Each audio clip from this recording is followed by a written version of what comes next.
Hello बच्चों, कैसे हैं आप सब। आई होप कि आप सब बहुत बढ़िया हैं। और आज की हम इस वीडियो में समझने वाले हैं मानव भूगोल क्या है, कितने प्रकार के मानव भूगोल हैं और क्लास 11th क्लास 12 दोनों के लिए अति महत्वपूर्ण है। ठीक है बच्चों, इससे पहले मैंने भी वीडियो डालता हूं हर एक टॉपिक वाइज, तो उनको भी आप जरूर देखें। छोटी सी वीडियो है, देख ली तो आपके दिमाग में बिल्कुल सेट हो जाएगा। आइए बच्चों शुरू करते हैं, आसान भाषा में समझते हैं मानव भूगोल क्या है। ठीक है, देखिए बच्चों, अब हम लोकल भाषा में अगर आपसे बोलें, मतलब आपको आसानी से समझाने के लिए, तो बच्चों मानव भूगोल जो है ना, पर्यावरण जो आप आसपास देखते हैं ना, प्रकृति, पेड़ पौधे, जानवर, एवरीथिंग। ठीक है, पहाड़, नदियाँ, जल, भूमि, कृषि, ये सब, इनका और मानव का क्या संबंध है, इनका मानव पर क्या प्रभाव पड़ता है और मानवों का इन पर क्या प्रभाव पड़ता है, यानी प्रकृति का मानवों पर और मानवों का प्रकृति पर क्या प्रभाव है। आप इस तरह से भी लिख सकते हैं, यानी जो जो मैं बोल रहा हूं वो आप सब लिख सकते हैं। ठीक है, इन्हीं प्रभावों का क्या प्रभाव पड़ता है मानव भूगोल में हम अध्ययन करते हैं।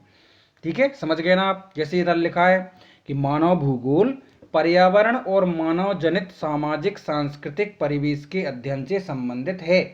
ठीक है, किससे संबंधित है, परिवेश, यानी किस तरह से रहते हैं, क्या प्रभाव पड़ता है। ठीक है, किसका, मानवों का प्रकृति पर और प्रकृति का मानवों पर। ठीक है, अब देखिए मानव भूगोल में सबसे पहले पॉइंट आता है क्या, इनको भी सांस्कृतिक या सामाजिक भूगोल। जैसा कि आपके पहले क्वेश्चन में ही दिया गया है कि सांस्कृतिक भूगोल क्या है, तो बच्चों सांस्कृतिक भूगोल के अंतर्गत लोगों या समाज की योगदान से निर्मित तत्व, मतलब लोग जो है ना, समाज हैं, व्यक्ति हैं जो रहते हैं, उनके योगदान से जो कौन कौन से तत्व उभर के आते हैं। देखो उनके क्रियाकलाप होते हैं, जैसे आप जानते हैं रीति रिवाज, मदद, सहायता, भाव जैसे उत्पन्न होते हैं ना लोग, है ना, रीति रिवाज, धर्म जो है ना, जैसे धर्म लोगों के द्वारा तो उत्पन्न हुए हैं और उन्हीं धर्मों की से आप चलते भी हैं। हर एक धर्म जो मतलब व्यक्ति हैं उसको नियम फॉलो करता है, तो यही सब।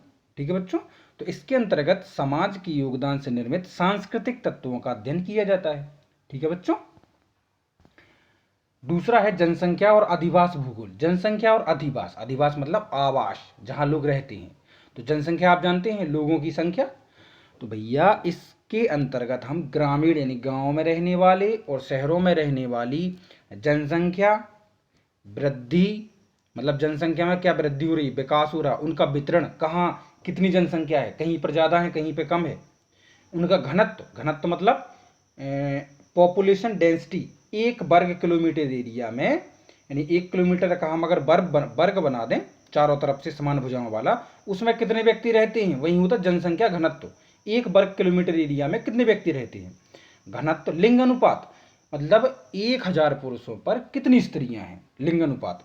प्रवास, प्रवास मतलब माइग्रेशन, कि व्यक्ति एक जगह से दूसरी जगह जाते हैं, क्यों जाते हैं, क्या परिस्थिति होती है, कहाँ जाते हैं। ठीक है, कि रोजगार की दिक्कत है कि क्या है, प्रवास माइग्रेशन, एक जगह से दूसरी जगह जाना, बसना।